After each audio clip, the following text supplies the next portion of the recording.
I played Jack Holmes' Master of Puppets. Is it worth your time or worth throwing away? Let's find out. The synopsis to this game is very simple. You play as a descendant of Sherlock Holmes, although you look more like Chris Pratt. You're investigating the disappearance of a woodworker named Frederick R. This investigation will send you to every trope in horror games. There's the scenic sex dungeon / sewer, the lesser version of the RE7 house, Spooky Mine, Scooby-Doo and the Abandoned Amusement Park, and the Not-So-Fun House, and more. This game starts in Jack's house. You wander around aimlessly until you try and leave and realize that Jack is a dirty boy in need of a shower. While scrubbing yourself down, a mysterious note tells you the synopsis that I just got through explaining. After walking through a dark area, you're told that you need a flashlight. You already have a flashlight, but the game never tells you that. I actually restarted the game thinking that I missed it somehow. No, I pressed a button on the controller, every button in fact, and found that I had the actual thing with me all along. Just like friendship. Anyway, you come to the Baker compound and cannot go in the front door, so we do what any sane man would do, and we jump in the lake and swim in through a sewage drain. Boy, are we clean now. This leads us to the first major area, a hospital / dungeon. And it's here that you meet your first, well, almost only type of enemy in this game. There's the mannequin and the very sussy spider. I'm fairly certain that this game uses Unity assets, as I've played multiple games that use these body types. But boy oh boy, are we introduced to these mannequins.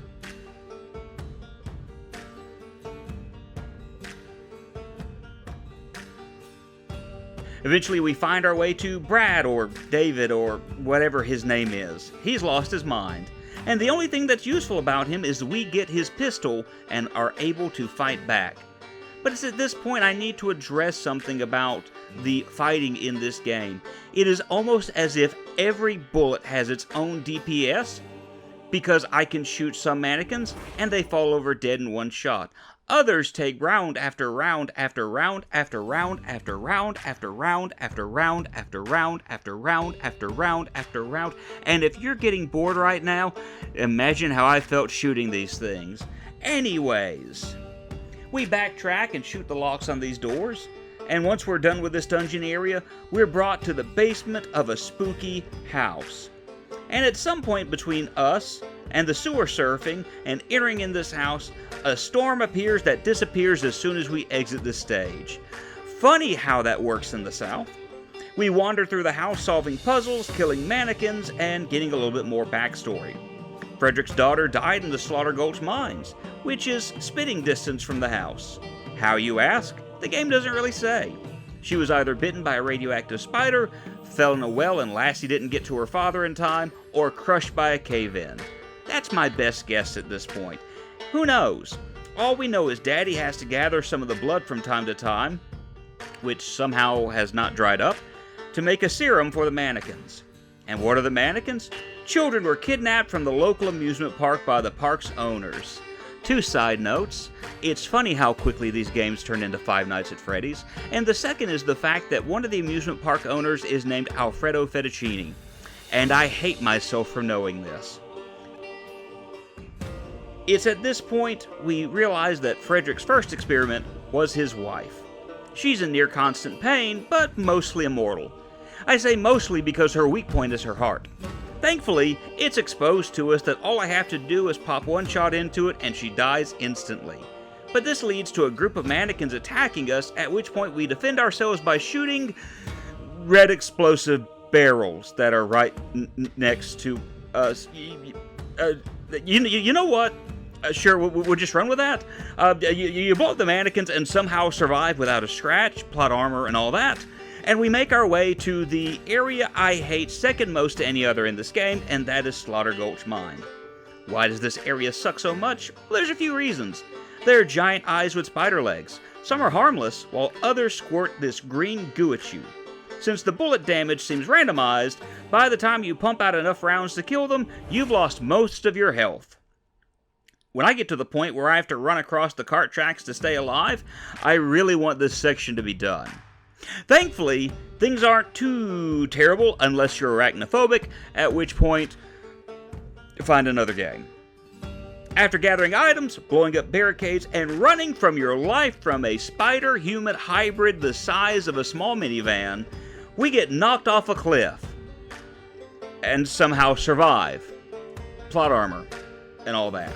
But hey, it takes our weapons and we get platforming in a first-person shooter. But at least we're close to the boss. And it's at this point you need to be paying attention to your surroundings. You miss that shotgun on the floor and you'll never make it past the next section. Kill 2 spiders and that leads you to the boss. It's that spider from earlier. The best thing to do is head towards the light.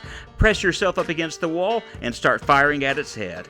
After a few shots, you might kill it, or you could end up in the same situation as me. I don't think it's kidding.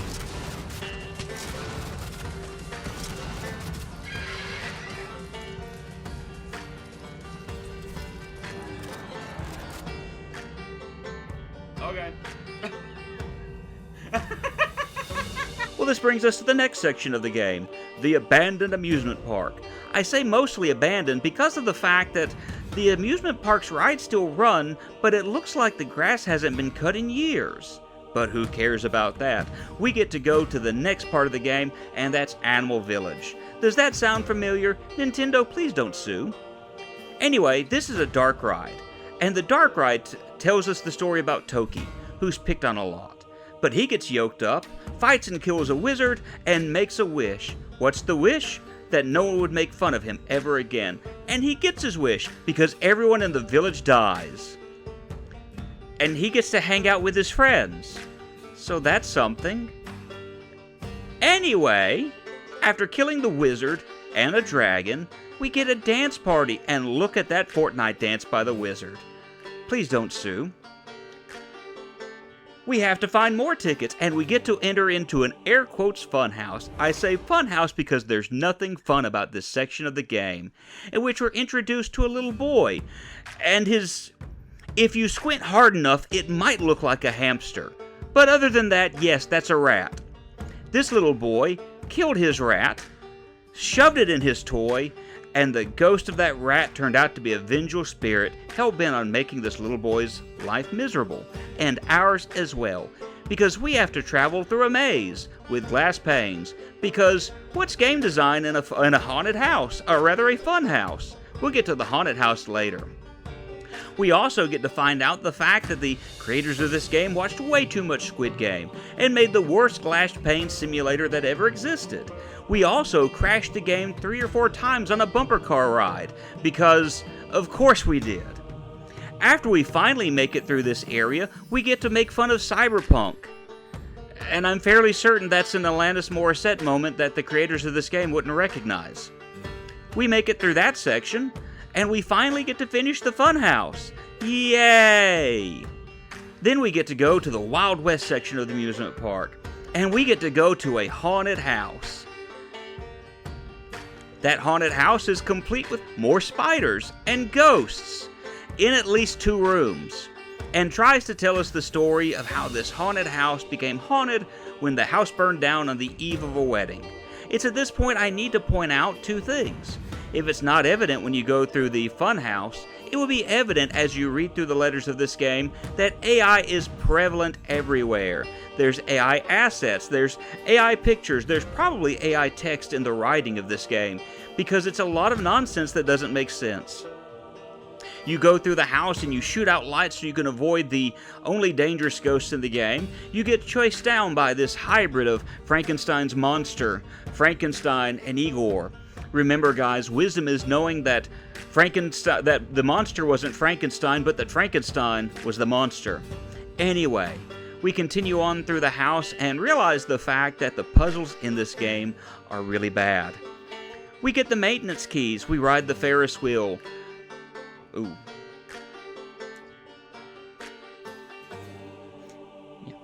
We get the maintenance keys that take us into a hotel where we go to the next section, and we get to fight another new enemy. So far we've had animatronics, spiders, animatronics, with guns, animatronics with dynamite. Now we have an animatronic with sword and shield. Isn't that great?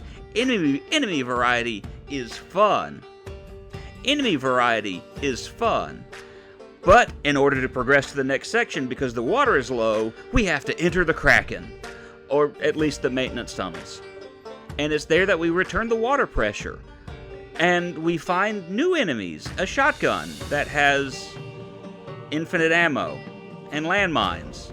And for some reason, the maintenance tunnels have spinning blades. I don't know. I really feel like the creators of this game lost the plot there and tried to create difficulties that, like I said, don't make a lot of sense. But who's counting?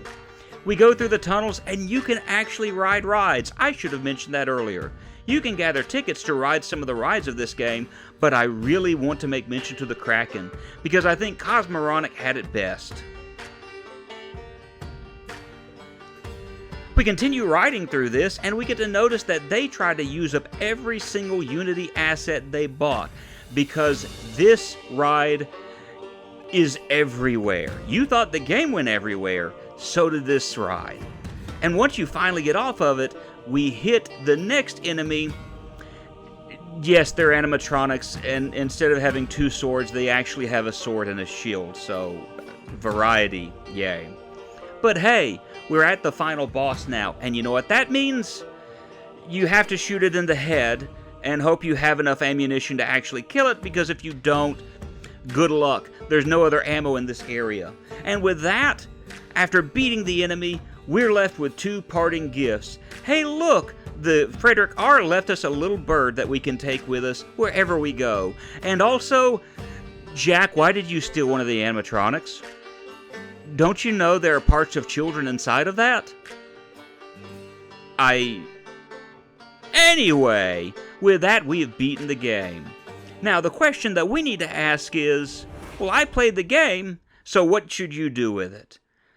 I played Jack Holmes, Master of Puppets, so you don't have to. Have a great day, everybody, and see you in the next video.